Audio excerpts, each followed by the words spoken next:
I tried Unchained Capital Wallet app for 7 days. Here's the shocking truth. When I downloaded the Unchained Capital Wallet app, I expected another standard Bitcoin wallet. But after using it for 7 days, the shocking truth hit me. This isn't just a wallet. It's a complete Bitcoin security and custody system designed for serious holders, not casual traders. On day 1, I set up my account and was immediately introduced to the concept of multisig security, meaning multiple private keys are required to access funds. Unlike most wallets that rely on one key, Unchained Capital uses a collaborative custody model. You hold one key, they hold another, and a third one can be stored with a backup provider. It's the ultimate protection against single-point failure.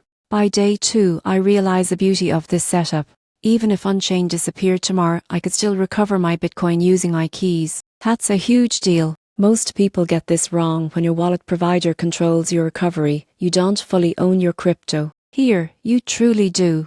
Midweek, I explored their financial services, Bitcoin-backed loans, inheritance planning, and vaults. The vaults especially stood out. I created a multisig vault in minutes, and every transaction required my manual approval.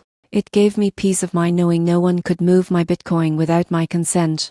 By day 6, I tried the loan feature. You can borrow cash without selling your Bitcoin. It stays safely in your vault as collateral. It's ideal for long-term holders who want liquidity without giving up their beats. After 7 days, the shocking truth was clear. Unchained Capital isn't just a wallet app. It's a bridge between true self-custody and professional-grade financial management. It's built for people who see Bitcoin as generational wealth, not a quick trade. If you want full control, real security, and the peace of mind that comes with owning your Bitcoin outright, Unchained Capital delivers exactly that. This app changed the way I think about crypto storage forever.